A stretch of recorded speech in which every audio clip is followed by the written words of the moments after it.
Eu sou Cláudia Vidigal, representante da Fundação Van Leer, conheço grande parte de vocês, alguns nem tanto, então por isso me apresentando.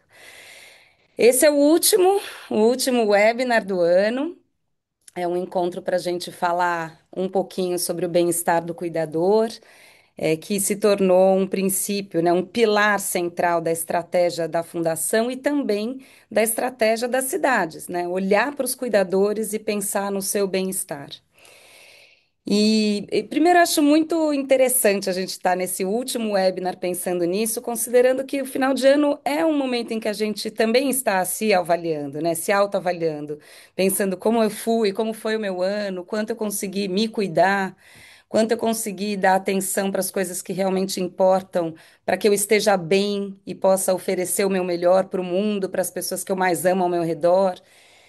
Então, eu acho que esse é um encontro, claro, da gente pensar nas nossas estratégias de bem-estar do cuidador, mas para a gente refletir sobre o bem-estar como um todo, né? Olhar para nós mesmos, para as nossas redes de relacionamento e para o nosso lugar como gestores, né? O que que estamos fazendo pelo bem-estar dos outros, pelo nosso, pelo de quem está ao nosso redor e na política mesmo, na política pública. E aí eu fiquei pensando, né?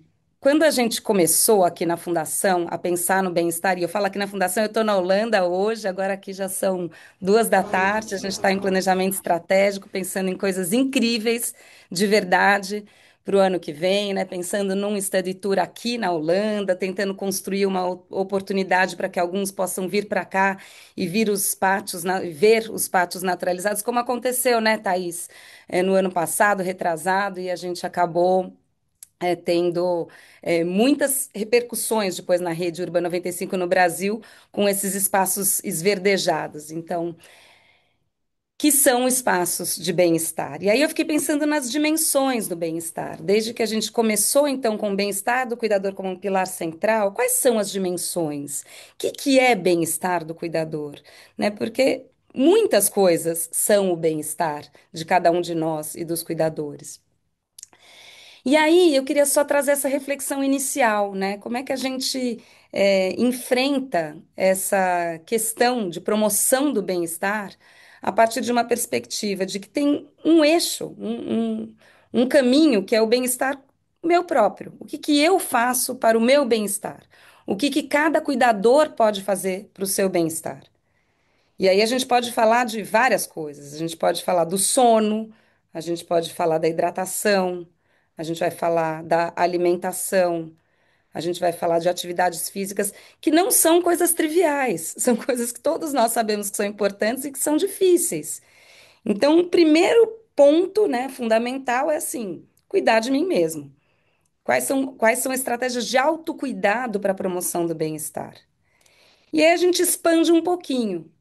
Além das estratégias de autocuidado, tem quem é que eu posso acessar pertinho de mim para me ajudar a me sentir melhor, a não estar estressada, exausta, pedir ajuda, né? Na maioria das vezes, para os cuidadores, é disso que a gente está falando, é o papai está aqui, né? É trazer o engajamento paterno para ajudar cuidadores e cuidadoras para realmente diluírem essa responsabilidade em não uma pessoa, um cuidador principal.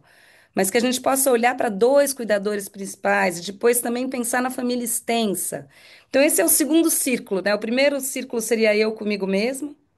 O segundo sou eu dentro da minha familhinha. Como é que eu acesso ajuda, apoio? E como é que nós, como gestores públicos, ajudamos os cuidadores a ampliar esse ciclo? Então, o Papai está aqui é uma dessas estratégias de ampliação desse círculo de cuidado. E aí depois entra numa terceira, né? Numa terceira camada que é a comunidade, que é esse senso de pertencimento, que é eu conseguir viver numa cidade em que eu me veja como parte de um bairro, de uma comunidade que pode se ajudar, vizinhos e vizinhas conhecidos, interrelações ali nos arredores da minha casa, da minha vizinhança, da minha escola, para que a gente vá criando comunidade e criando cuidado mútuo a partir desse espírito comunitário. O Família Mais, que a gente vai falar hoje, ele fala bastante desses três círculos, né? Do autocuidado, do cuidado ali no próprio círculo da família e, em seguida, nessa estratégia de pertencimento dentro da escola, das comunidades, como é que a gente vai construindo vínculos para poder acessá-los como caminhos, né, para melhorar o meu bem-estar. E aí tem um quarto, né, tem um quarto círculo que vem, de um bem-estar mais pautado também no que eu posso contar com o Estado para me apoiar. Então, acesso a programas e serviços, acesso a políticas públicas que me apoiem. É diferente eu acordar e eu ter uma vaga na creche para o meu filho de 2, 3 anos ou eu não ter uma vaga na creche. E é diferente eu chegar numa creche que eu adoro e que eu vejo que o professor está gostando de me receber e que o espaço está bem organizado e que o currículo é bacana, é um serviço de qualidade. Quanto que isso me acalma e traz bem-estar. Então, acesso a programas e serviços é uma estratégia de bem-estar do cuidador. É algo que a gente faz também pelo bem-estar do cuidador. E ainda nesse espectro, do que a cidade, o que o gestor pode fazer, então, acesso a programas e serviços, mas também espaços públicos e natureza. Como é que a gente circula e usufrui dos espaços públicos na cidade? É numa lógica de sobrevivência, de subsistência, de exaustão e estresse? Ou será que pode ser numa lógica de aproveitar, de usufruir de espaços naturais que me deem calma, que eu possa sair de dentro de casa, do isolamento da minha casa, e estar num espaço público e ver meu filho, minha filha brincando com outros? Então, seria esse último círculo aqui do gestor público municipal que também influencia, o bem-estar de cada cuidador. E por fim, né, envolvendo todos esse bem-estar, a gente tem a política pública estadual e nacional. Né, estratégias como o Programa Criança Feliz, como parâmetros para a qualidade da educação infantil, campanhas de vacinação nacional, todo o funcionamento da nossa política nacional de vacinação, de aleitamento materno, enfim, as políticas nacionais e estaduais que não dizem respeito a nós, ao que a gente faz, o que a gente cria, mas o que a gente implementa em muitos momentos. A política nacional e estadual muitas vezes só se reflete na realidade das famílias e das pessoas pelas mãos de vocês, gestores públicos. Então, com esse primeiro diagrama desses círculos de cuidado que vão se expandindo, eu queria abrir o nosso webinar, convidar cada um de vocês a pensar também, onde está hoje, no seu próprio bem-estar, para poder também participar desse ciclo de cuidados de um lugar bom. E só para fechar, Isabela, porque eu sei que eu já estourei meu tempo, mas eu achava importante um pouquinho desse panorama inicial, a gente pensar o que que cada um. Então, para a gente entrar aqui, chegar aqui e poder participar de um webinar aí no final de novembro, a gente precisa de um pouquinho de disciplina para estar aqui presente. É uma horinha só, é uma horinha só. Então, pedindo para todos nós aqui estarmos juntos e a gente começar só dando uma respirada a fundo, para poder estar aqui de verdade. Quem quiser fechar o olho, vale.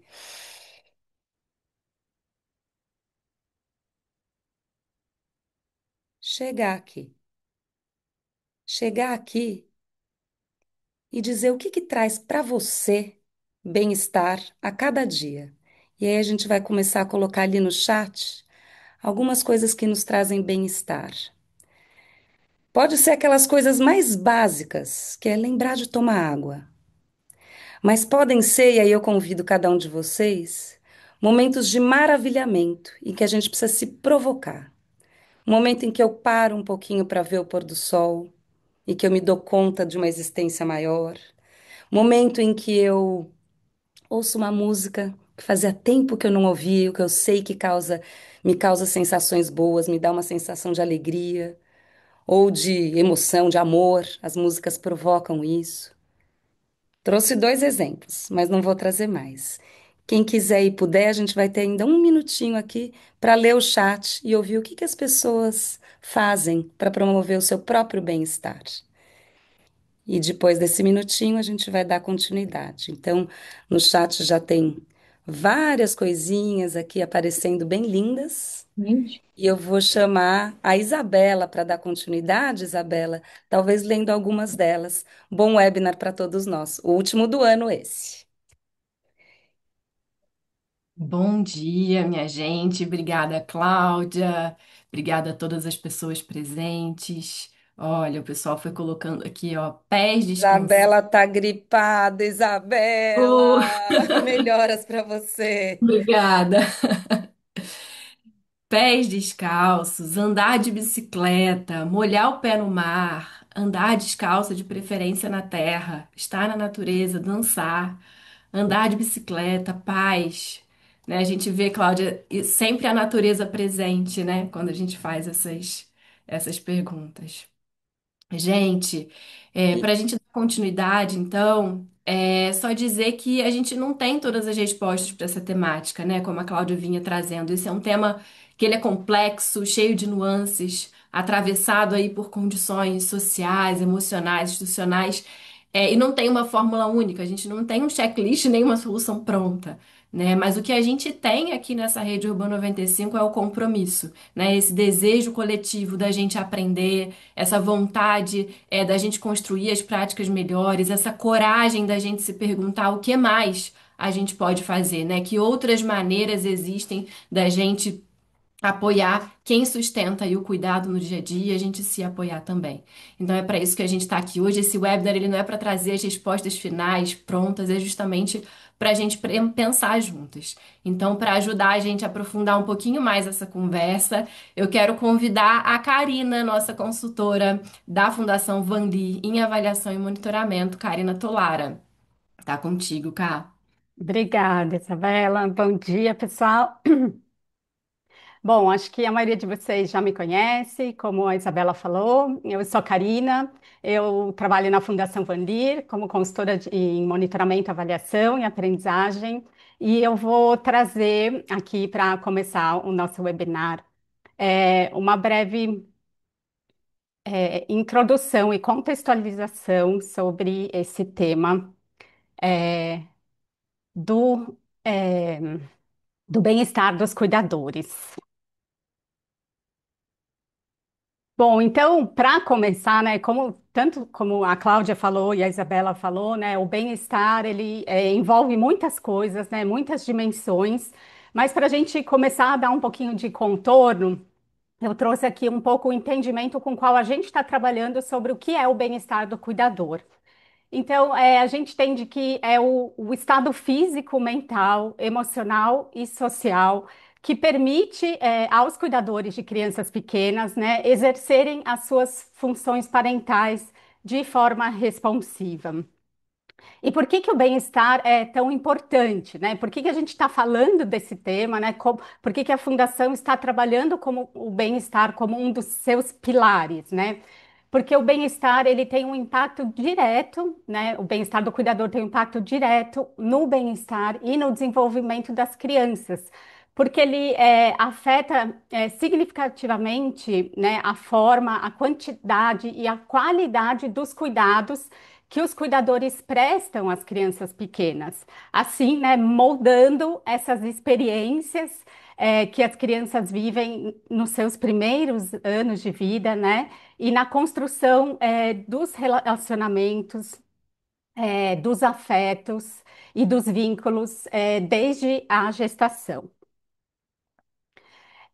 Os principais determinantes do bem-estar parental, como a gente já falou, são muitos, né? Muitos fatores, mas a gente pode resumir aqui em três principais determinantes. Então, o primeiro sendo a saúde física e mental do cuidador, as condições mais básicas, né, de vida, como as condições de moradia, de trabalho e de renda dos cuidadores, e depois as relações interpessoais, né, sejam ali no nível da família, no nível da comunidade, as relações aí mais ampliadas, né, de trabalho, em toda a esfera social.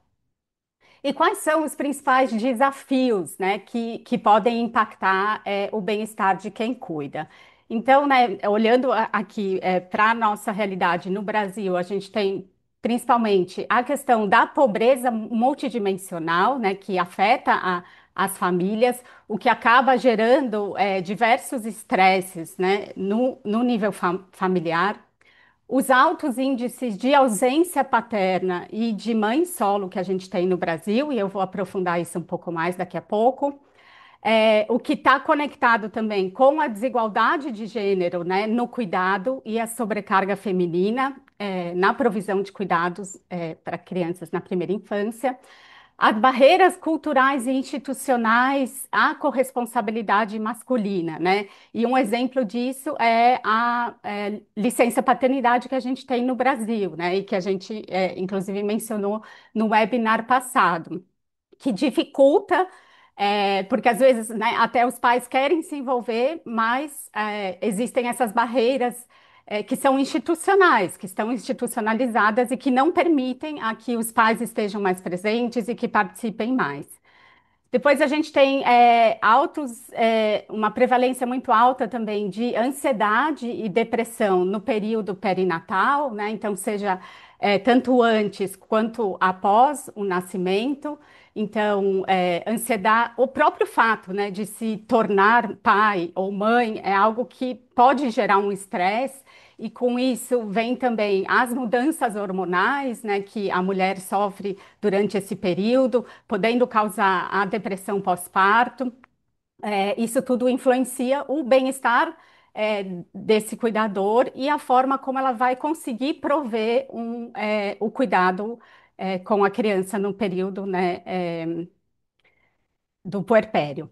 E a gente tem também a questão da falta de políticas públicas e da corresponsabilidade da sociedade como um todo, nessa questão, do cuidar, né? E isso também a gente vai falar um pouquinho mais, sobre a Política Nacional do Cuidado, que vem, justamente para preencher essa lacuna aqui. Então, quando o cuidador está sobrecarregado, né, a gente sabe que cuidar de uma criança pequena exige muita energia, né, física e emocional.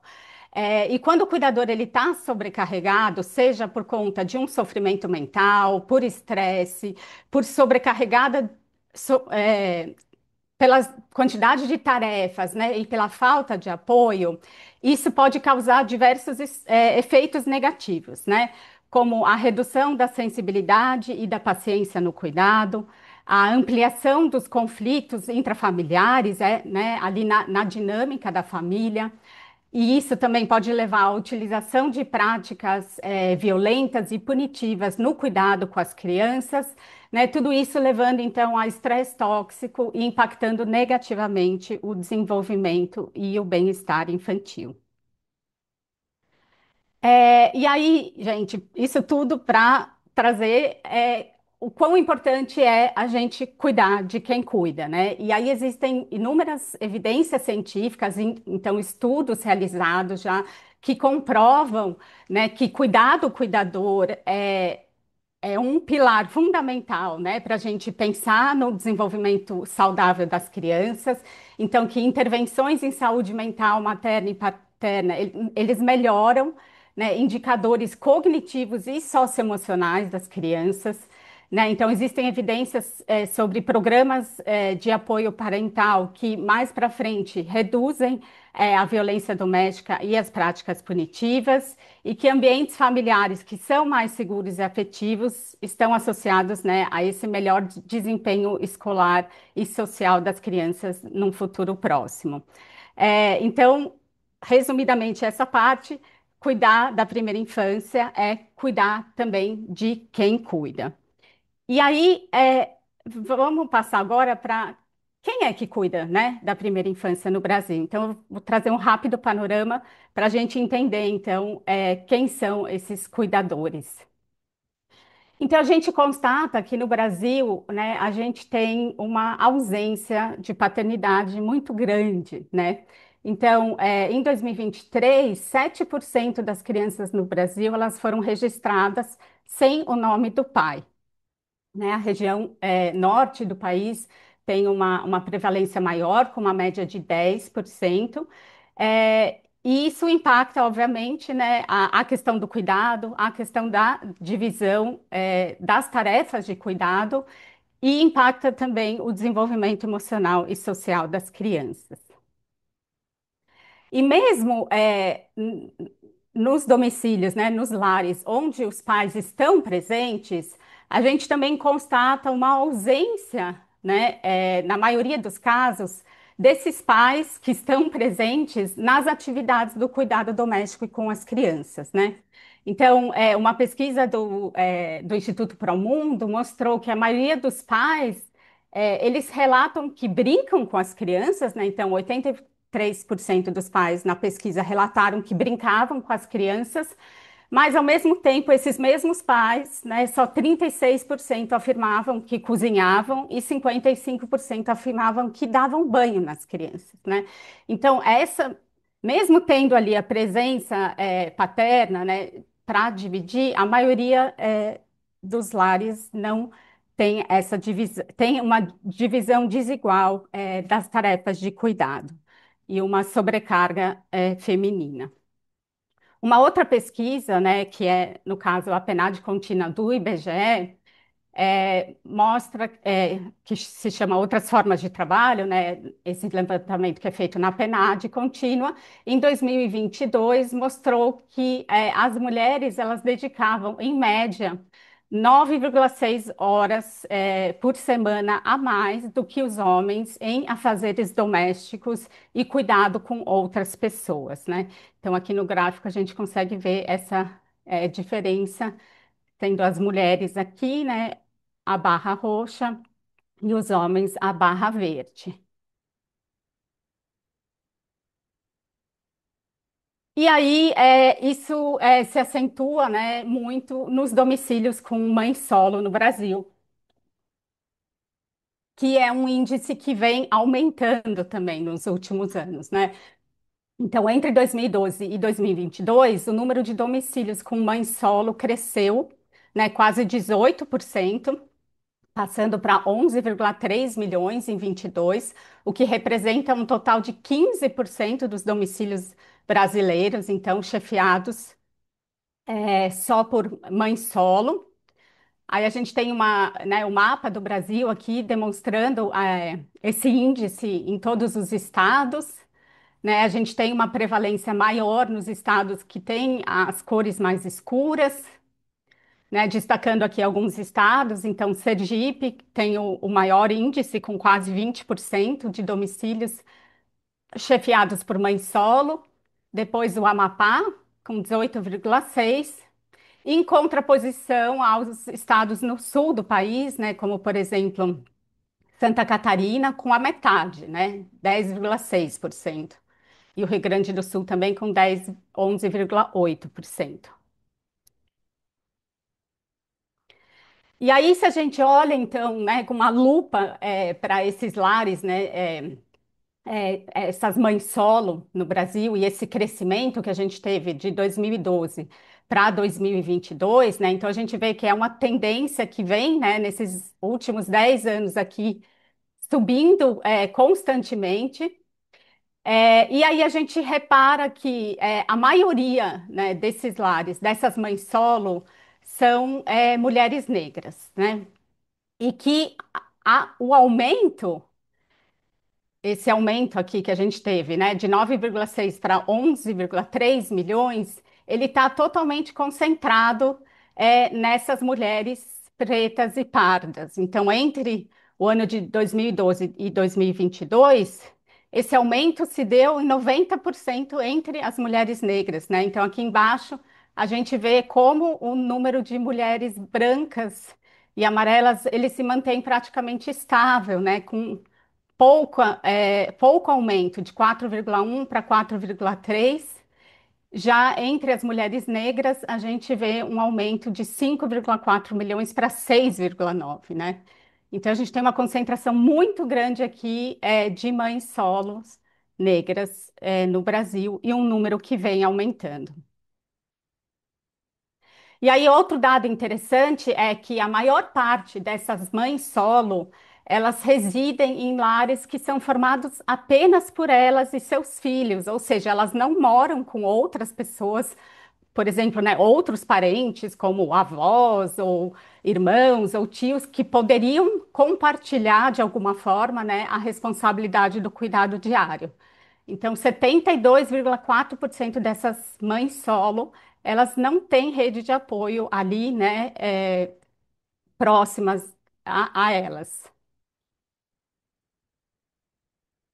Bom, gente, isso então alguns dados em relação a esse panorama que eu queria trazer para vocês.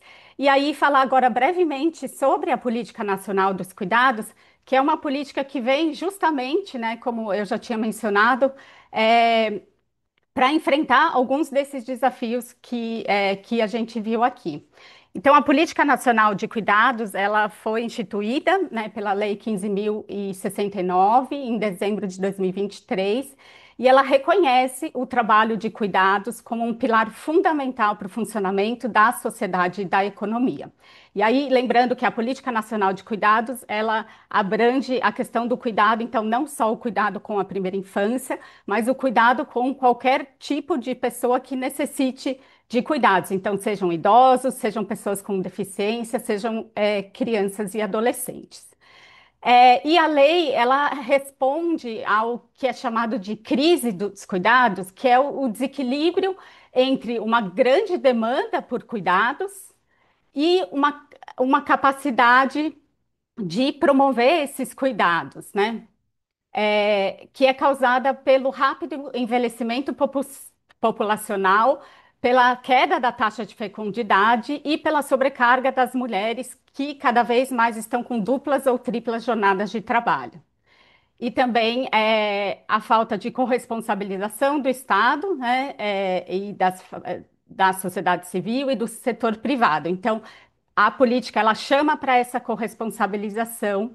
é, e também prevê a publicação de um plano nacional de cuidados que deve ser lançado em breve. Isabela? Cá, você tem mais 2 minutinhos. Tá bom, vou correr aqui. Bom, então, rapidamente, né, os objetivos são garantir o direito ao cuidado, e aí o direito ao cuidado ele é compreendido como o direito a ser cuidado, o direito a cuidar e também o direito ao autocuidado, né? Isso foi uma coisa também que a Cláudia trouxe, que a gente discutiu aqui no comecinho, né? Essa importância do autocuidado. Aí, além disso, a promoção de políticas públicas, promover o reconhecimento, a redistribuição desse trabalho dos cuidados e o enfrentamento às múltiplas desigualdades no acesso ao cuidado. E como públicos prioritários, né, está ali na lei constante crianças e adolescentes com atenção especial à primeira infância. E aí, para finalizar, então, esse breve contexto aqui, eu vou trazer a imagem que foi que baseou, né, a fala da Cláudia, dessas diferentes camadas que a gente tem, né, em relação a esse sistema de cuidados.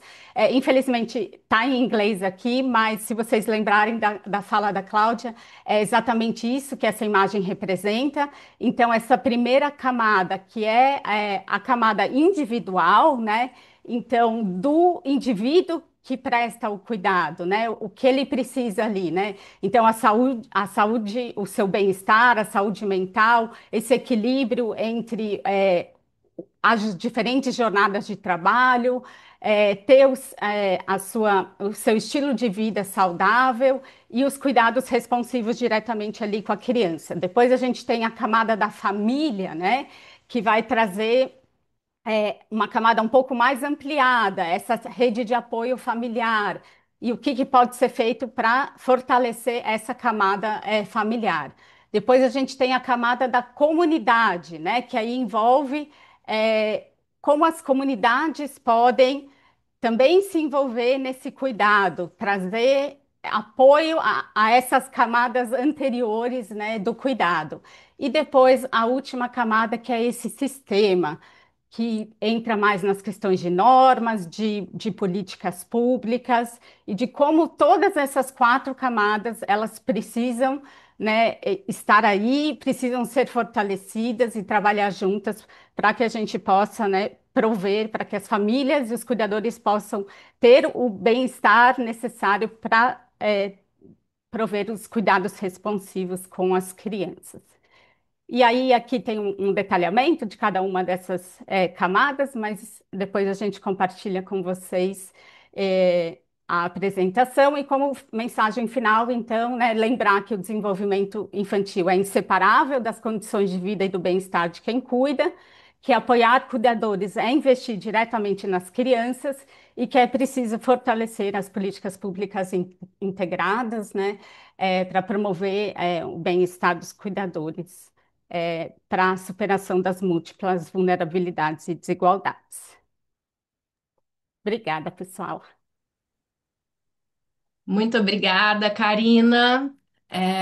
Bom, gente, para a gente dar continuidade a essa conversa, e conhecer um pouquinho mais de um projeto que a gente tem aqui apoiado na Rede Urbana 95 e não só na Rede Urbana 95, eu queria convidar a Ana Colagrossi, Ana Luísa Colagrossi, que ela é bacharel em educação, mestrado em psicologia aplicada à educação pela Universidade de Nova York. Ela tem pós-graduação em neuropsicopedagogia, doutorado em ciências, é fundadora do Espaço Ara e professora titular da pós-graduação no Departamento de Psicopedagogia, e ela é corresponsável pela criação do programa Família Mais. Ana, tá contigo. Obrigada, Bela. Bom dia a todos e todas. Eu gostaria de agradecer à Urban pelo convite, né, e à Fundação Van Leer, não só pelo apoio, mas também por oferecer esse suporte técnico para que a gente pudesse co-criar o Família Mais, né, com referências na área de bem-estar e de ciência comportamental, e também reconhecer aqui a todos os parceiros, né, de municípios, estados e escolas que contribuíram nesse processo de implementação. E eu queria fazer um pedido para que as pessoas fiquem à vontade para fazer perguntas ou compartilhar as experiências com o Família Mais no chat. Eu acho que tanto a Cláudia quanto a Karina trouxeram vários elementos e eu queria trazer dessa última fala da Karina, né, que apresentou o ecossistema do bem-estar, como que o Família Mais ele contribui nesses diferentes anéis e nessas diferentes esferas, né? Ele vai trabalhar diretamente com todas elas, mas algo importante que a gente traz desde o começo, quando a gente olha para esse autocuidado, é justamente o reconhecer, essa consciência, trazer a consciência, essa chamada que a Cláudia fez no começo, para que a gente pudesse pensar no que traz o bem-estar, é que nessa loucura do nosso dia a dia, a gente acaba esquecendo, e isso é muito importante. E isso é um dos pontos principais, como a gente consegue acessar esses participantes logo no início. Então, o Família Mais ele é uma estratégia multinível e a Claudete ela vai estar explicando como acontece o processo de fortalecimento de rede. Ela é de baixo custo e a beleza é a própria simplicidade do programa e utiliza práticas da ciência comportamental no sentido de fornecer apoio tanto aos pais responsáveis, mas é por meio da rede de educação, ou seja, a partir dessa estrutura, dessa relação do vínculo que existe entre professor e gestor escolar e pais e responsáveis. E tem como objetivo o bem-estar e o autocuidado, principalmente da mulher, para que ela possa estar bem e ela consiga exercer ainda melhor a sua função materna. Então, é a partir do bem-estar de quem cuida que a gente vai impactar o desenvolvimento infantil. Então, nesse sentido, quando a gente olha para o cuidar de quem cuida, a gente ganha como um todo, como sociedade, no fundo, com a criança. Eu gostaria de pedir para a Olivia, para ela, por favor, colocar o videozinho. A gente vai ter uma professora aqui que vai fazer boas-vindas e vai apresentar para vocês o Família Mais. Se você chegou até aqui, é porque acredita que cuidar da infância também é cuidar de quem cuida. Bem-vinda, bem-vindo ao Família Mais. Estratégias que aproximam famílias e escolas com leveza, afeto e propósito. O Família Mais é uma proposta que fortalece os vínculos entre escola e famílias, reconhecendo que o bem-estar das crianças, cuidadores e educadores está interligado. Ele funciona por meio de 3 tipos de atividade. Mensagens semanais para todos os pais das crianças pequenas. Elas são curtas e enviadas por WhatsApp. inspiram o cuidado cotidiano e mantêm o vínculo entre os encontros. Rodas de conversa, realizadas a cada 3 semanas com um grupo fixo e menor de responsáveis, criando um espaço contínuo de escuta, troca e acolhimento. Encontros coletivos com todas as famílias integrados à rotina da escola, como reuniões pedagógicas, festas ou entregas de portfólio, sempre com uma proposta leve de vínculo e bem-estar. Você não precisa inventar nada do zero. Os materiais já estão prontos. Roteiros, vídeos e sugestões práticas que podem e devem ser adaptados à realidade da sua escola. O Família Mais começa com pequenos gestos, mas o impacto é grande. Obrigada por fazer parte desta rede de cuidado. Nos próximos dias, semanas e meses, você vai aprender mais sobre o Família Mais. Vamos juntos transformar o jeito de estar com as famílias. Obrigada, Olivia. Se a gente puder ir para o próximo slide. Eu vou apenas contextualizar, porque eu vou estar passando a palavra para a Claudete, mas nesse sentido, queria trazer para vocês que o Família Mais ele foi implementado em 23 nos municípios de Recife e Cascavel, com foco no desenvolvimento infantil. É importante destacar que no Recife virou política de rede, seguindo então para uma expansão para o estado do Ceará em 23 e no ano de 2024, incorporando estratégias de bem-estar e apoio psicossocial. Em 2025, o Ceará iniciou um processo de expansão horizontal nos 74 municípios e desenvolvemos um processo de cocriação. Agora, as ações para o estado do Rio Grande do Sul, nos municípios de Canoas e Eldorado. No ano de 26, está prevista a expansão do Família Mais para cerca de 40 novos municípios no Rio Grande do Sul. Eu vou apresentar aqui agora a Claudete, que irá compartilhar o Família Mais enquanto secretária de Educação do município de Eldorado do Sul e agora também trabalhando na Secretaria Estadual de Educação, e ela vai estar trazendo os elementos também do município de Canoas. E para finalizar, eu trago essa imagem que ela mostra um pouco, a partir dessa estrutura, como ele acontece na prática. Então, a gente tem à esquerda a imagem inferior, ela mostra o processo de formação que acontece na escola, depois os encontros coletivos, que no Rio Grande do Sul foi carinhosamente chamado de encontrão, onde, nos momentos da rotina da própria escola, elementos do Família Mais são trazidos e apresentados para todas as famílias. A gente tem as mensagens de WhatsApp, ou seja, utilizando a tecnologia com a voz da rede, e elas são encaminhadas mensagens com foco na ciência comportamental, trazendo as noções. Primeiro, de um fato sobre o bem-estar e depois a dica de uma ação relacionada ao autocuidado. Tem os momentos de rodas de conversa que são conduzidos pela própria escola, por professores, coordenadores da própria escola, e a beleza desse momento é a construção de rede. É quando eu olho para o meu próprio autocuidado e eu posso estar contribuindo com os colegas e fortalecendo essa rede de apoio.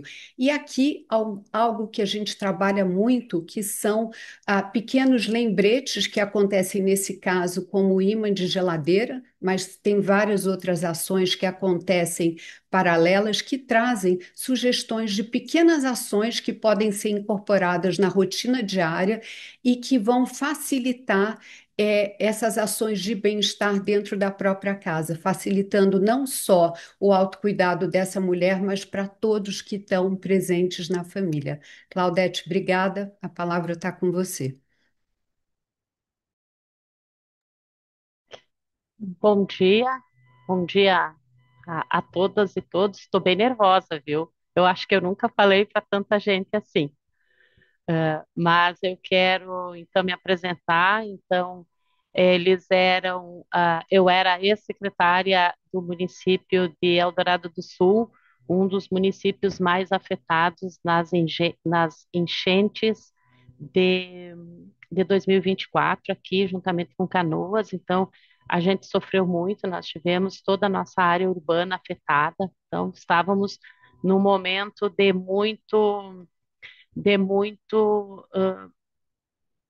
sensibilidade, então assumi a Secretaria de Educação e fui contratada aqui pela Secretaria Estadual de Educação para fazer parte do programa Família Mais. Então, qual era a proposta? Eu conheci a Ana, me apaixonei pela Ana, pela forma como é a paixão que ela tem por esse assunto, a paixão que ela, a forma como ela traz as propostas, enfim, o programa para nós. Então, o que que foi me proposto, né? Dentro da Família Mais, que uma iniciativa, né, voltada à integração da família e à escola dentro da educação infantil, e isso naquele momento para nós era muito importante, tu ter de novo a comunidade, tu ter de novo os pais, as crianças dentro da escola. A criação de um espaço de escuta ativa lá dentro da escola, com a promoção de ações concretas, né, com cuidadores, principalmente as mulheres, né, que são as que mais se dedicam ao cuidado dos filhos, e com isso também o engajamento dos professores e o acompanhamento dos gestores também, que de uma forma muito potente, muito boa, acabam sendo também sendo impactados também por essa ação, por esse programa. Qual era a contrapartida naquele momento, né? Qual é a contrapartida do programa? É indicar um ponto focal, assegurar a participação de todos os envolvidos nas formações, integrar as ações do programa à rotina das escolas e promover o registro e acompanhamento das ações. Compartilhar isso com a nossa Coordenadoria Regional de Educação, que também tem um ponto focal que faz esse acompanhamento juntamente com o ponto focal da Secretaria Estadual de Educação, que hoje sou eu. Então, muita honra, assim, ó, fiquei muito feliz quando eu cheguei aqui na secretaria em agosto desse ano e foi me dado esse programa também para tomar conta. Como é que se operacionalizou lá na escola, no município? Então, a gente fez uma capacitação com todas as equipes diretivas, porque é importante isso fazer sentido para a equipe diretiva. Houve reuniões e fizemos definição de calendário das ações nas escolas, a definição da estratégia para o engajamento escolar e a organização dos espaços em que o projeto seria realizado. Essa questão das estratégias é bem interessante porque cada escola é uma. Então, a forma como vai acontecer o programa numa escola não necessariamente é a mesma forma que acontece na outra. Até porque nós implementamos o programa em todas as escolas da rede, inclusive nas escolas de zona rural, que vários projetos elas chegam para as zonas urbanas e as crianças da zona rural, as mães, o pessoal fica fora desses programas. As estratégias, né? Reuniões semanais, aí conforme a Ana já trouxe, né? As rodas de conversas quinzenais. Eu acho que aqui a potência do projeto, que é a simplicidade, e aí eu quero fazer uma pergunta para vocês. Vocês têm ímã na geladeira de vocês? Eu em casa é assim, ó, quando eu preciso do gás, eu tenho o número da distribuidora de gás no meu celular. Mas quando o gás termina, que é sempre naquele horário que vai fazer almoço ou janta, onde eu recorro? Eu recorro ao ímã que eu tenho na geladeira. Aí, vendo a simplicidade dessa estratégia, e que eu acho que é a potência dela, quantas vezes por dia a gente acessa a geladeira? A geladeira é acessada não só por nós, mas por toda a família, muitas vezes por dia. Tu ter ali na tua geladeira o imãzinho com mensagens que podem fazer uma virada de chave para ti naquele momento, isso é incrível, né? Te escuta um dos ímãs, né? Presta atenção no que tu sente. Parece uma coisa tão óbvia, mas tem um determinado momento em que tu precisa ouvir isso, que tu precisa saber disso, né? Te encontra, toma água, não se aperta, calma, te valoriza e, e isso tudo ele é adaptado para nossa linguagem regional. Então aqui nós temos também, né? Não te atucana, que é uma linguagem nossa coloquial aqui que diz não te estressa, calma, vai com calma, né? Não te atucana, conte até 10 e vê como tudo clareia, como tudo melhora. Então, eu acho assim, ó, para nós a potência desse projeto é incrível, assim, ó. A gente não conseguiu medir o impacto, mas a gente tem algumas impressões já pela fala da comunidade, pela fala dos professores, pela fala da direção. Quais são as principais ações, né? Então a gente apresentamos e alinhamos, né, com o projeto, capacitamos as equipes diretivas, distribuímos o material, incrível material, fizemos o planejamento e as estratégias de engajamento e o cronograma da escuta ativa. Outra situação também incrível que é essa escuta ativa, né? As pessoas, as mães, as pessoas, elas se sentem valorizadas, elas se sentem pertencentes, elas se veem como cuidadora, como incidem na vida dos filhos, e é uma coisa muito louca, porque a educação é o nosso exemplo, e muitas vezes as mães não se dão conta que aquilo que ela está fazendo é o que vai determinar, ou é o que vai estar fazendo a base psicológica, intelectual do seu filho. Pode seguir com as fotos.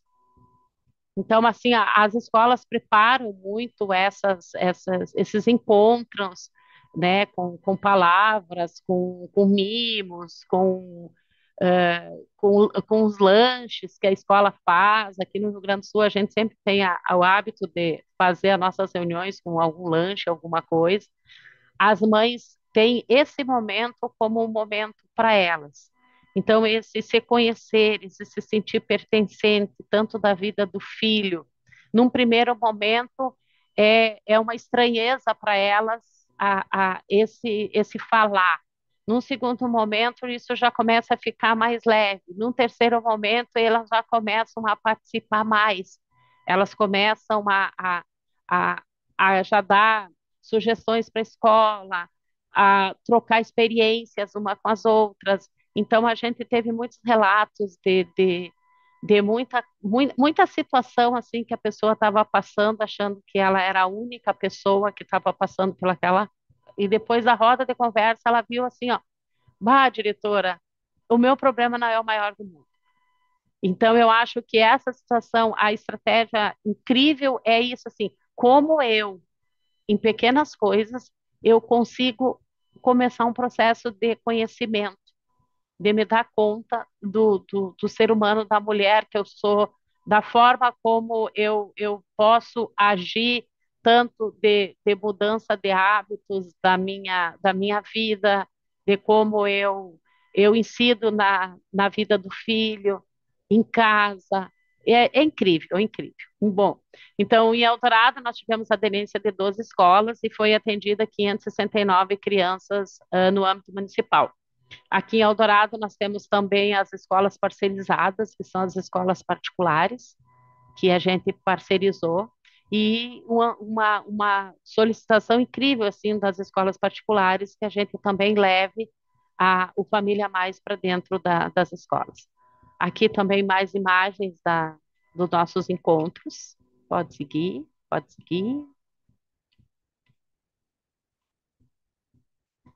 Eu estou correndo um pouquinho, pessoal, porque eu quero muito, eu tenho um tempo curtinho, eu quero que vocês assistam, que também tenham esse depoimento aqui desse vídeo.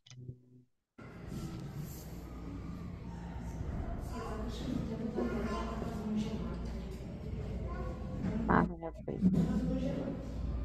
Essa aqui é a forma como as escolas, né, eles se preparam para encontrar, se preparam para esse acolhimento aqui das crianças. Então, a gente teve assim, quais são as impressões? A gente não conseguiu dimensionar ou estudar o impacto disso também, mas é incrível. Agora, na fala dessas mães aqui, vocês vão conseguir. É o que tinha no slide anterior, mas é importante a gente ouvir da fala das mães mesmo. Mas assim, Tá quando trabalhando. Meu nome é Jéssica, tá? Sou mãe da aluna Maria Helena, da EMEI Gesimeri, do município de Eldorado. A gente está fazendo parte do programa Família Mais na Escola. Para mim, esse programa foi de grande avalia, pois eu me conectei mais com as minhas filhas em casa. Eu percebi, na verdade, né, que eu precisava desse momento com elas e a escola me oportunizou, né, fazer com esse programa. Eu acho que todas as mães deveriam participar e todas as escolas também deveriam ser cadastradas nesse programa, porque a gente está tão no automático no dia a dia que a gente acaba se esquecendo de nós e através do nosso esquecimento a gente acaba transpassando isso para os nossos filhos, né? Acaba respingando neles. E com isso eu me senti muito confortável. Eu acho que eu observei experiências de pais diferentes.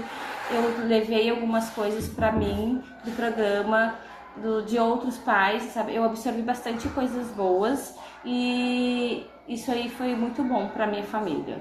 E eu acho que todos deveriam participar, porque os nossos filhos hoje em dia, eles precisam disso, necessitam disso. Tem muita criança que não tem, que às vezes não tem essa oportunidade pela falta de conhecimento dos pais, de se autoconhecer. Porque quando tu se autoconhece, tu consegue ser uma pessoa melhor para o teu filho.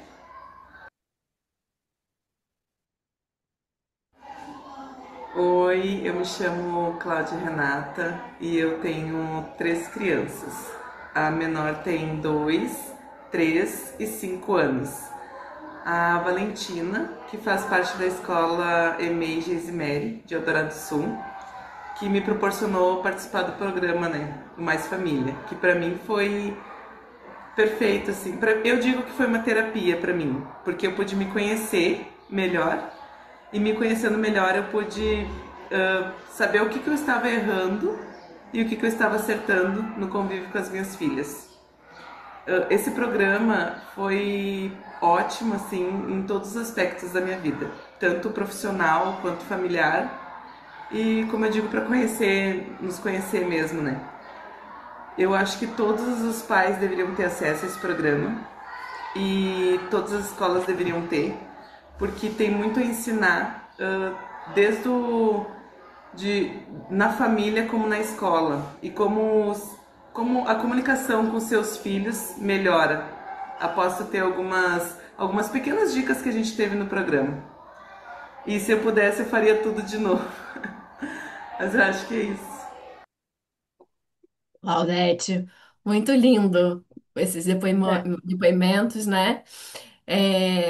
Infelizmente, eu preciso te interromper, o nosso tempo está encerrando, mas eu queria te pedir para fazer umas falas finais, se você ainda quiser trazer algum ponto aí em um minutinho, compartilhar com o pessoal. Eu acho que é a simplicidade, eu sempre estou dizendo para a Ana isso, que é a simplicidade do programa que é a bomba, que é a potência. Porque hoje nós temos muitas formações. Como secretária de Educação, 10 pessoas que tu atende, 9 têm as soluções para todos os teus problemas. E esse programa, ele chega assim, ó, de uma maneira muito simples, muito barata, né? Tu não tem um custo. E o impacto que deu, acho que esses 2 depoimentos aí dá para ver a dimensão. E para mim, enquanto profissional, é muito aquela situação: os próprios professores, a direção, a equipe diretiva da escola, os profissionais que trabalham na escola, de alguma forma, também estão sendo impactados, se autoconhecendo e transformando a sua vida também. Então, quero agradecer muito o convite da Ana, da Urban, e dizer que nós aqui no estado do Rio Grande do Sul estamos à disposição e trabalhando muito agora para nós implementar nesses outros 40 municípios. Muito obrigada. Muito obrigada, Claudete. Muito obrigada, Ana, por compartilharem esse projeto lindo. Vocês têm muitos fãs aqui no nosso bate-papo, né? Vários comentários. A Juliana de Canoas falou que a grande sacada do Família Mais é o coletivo de mulheres que ele cria, né? A Paula de Niterói compartilhou uma experiência também que eles estão fazendo lá em Niterói. E aí, gente, com isso, eu vou colocar um link aí no bate-papo para vocês contarem pra gente que ação concreta o município de vocês já está fazendo para inspirar, para promover esse bem-estar do cuidador, ou o que poderia fazer para promover esse bem-estar dos cuidadores. Então, coloquei o link aí para vocês contarem para a gente. Depois a gente vai compartilhar isso com toda a rede, essas boas ideias, para a gente pensar também. As novas chamadas para ação vão vir aí o ano que vem, né? Então, vocês podem se inscrever. E para a gente encerrar. Gente, eu queria chamar a Thaís Erig para contar um pouquinho o que que a gente tem aí, vindo aí nesses próximos dias. Mas antes, só agradecer aí profundamente a todas as cidades pela presença, pela escuta, pela entrega que tiveram ao longo de 2025, né? Esse ano foi um ano de muito trabalho, né, Thaís? De muita intervenção, muita invenção, muito compromisso. A gente teve aí um monte de cidade fazendo cirando, um monte de cidade fazendo PMPI, implementando PMPI, um monte de cidade quebrando concreto dentro dos pátios escolares e desemparedando as crianças. Então foi um ano de muito compromisso aí das cidades antigas e das novas que se somam agora também em 2025. Então é isso, gente. Cuidem-se, descansem. Essa conversa hoje ela possa ressoar no planejamento, nas decisões, mas também aí nos pequenos gestos do cotidiano. Tá aí espaço para você para fazer esse encerramento. Obrigada, Isabela. A gente queria agradecer, vamos pegar aqui a fala da Isabela e agradecer o engajamento de todos vocês. Foi um ano de muita novidade na Rede Urbana 95, chegada de novas cidades, muitas trilhas acontecendo, muitas cidades participando de várias ações e a gente vendo essa rede sendo, continuando, né, sendo nutrida pelas boas práticas que a gente vem construindo junto. Para dizer que queria agradecer a Ana, a Claudete pela apresentação do Família Mais e dizer que a gente quer muito oferecer o Família Mais para quem tiver interesse, quem tiver condições de implementar o programa. A gente quer implementar o programa pela educação, então a gente tem, né, como a Ana apresentou, um histórico, né, de implementação do Família Mais, e a partir desses aprendizados a gente está pronto agora para expandir para outras cidades. E é isso, apoiar as cidades da Rede Urbana 95 que queiram implementar o programa. A gente vai compartilhar com vocês um link que a gente fez um formulário para manifestação de interesse. Então, as cidades, a gente explica direitinho no formulário, como que funciona o programa, o compromisso que a cidade precisa assumir. E a gente está super disponível também para tirar dúvidas, esclarecer, para que vocês possam manifestar o interesse. E aí, a partir do interesse de vocês, a gente vai definir exatamente como a gente vai implementar o programa para esse conjunto de cidades. E a gente vai comunicar a vocês na sequência. Queria lembrar também os pontos focais da Rede Urbana 95, das nossas 70 cidades, que semana que vem a gente tem um encontro bastante importante, que é o encontro dos pontos focais, que a gente vai compartilhar com vocês também. A gente vai poder fortalecer, né, essa rede de pontos focais e a gente vai compartilhar com vocês as oportunidades para 2026. Então é muito, muito, muito importante que pelo menos que todos os pontos focais possam estar, mas quem não puder, que pelo menos um dos pontos focais possa estar presente na reunião da semana que vem. É isso. Queria dizer que ano que vem a gente segue com esse, então, como a Cláudia comentou, né, foi o último webinar de 2020, de 2025, e a gente segue 2026 com essa estratégia também dos webinars, trazendo temas que são relevantes para as cidades, e para dizer que a gente segue sendo muito nutrido pelas demandas de vocês, então a gente segue querendo fortalecer esse aprendizado coletivo e ouvir vocês, escutar as demandas de vocês, então para nós é muito importante, esse canal segue sempre aberto. É isso, Isabela. Não sei se você quer falar mais alguma coisa. Obrigada, Thaís. Obrigada a todo mundo que esteve aqui com a gente até agora. Um beijo. Tchau, tchau. Boa semana, bom encerramento de ano para todos.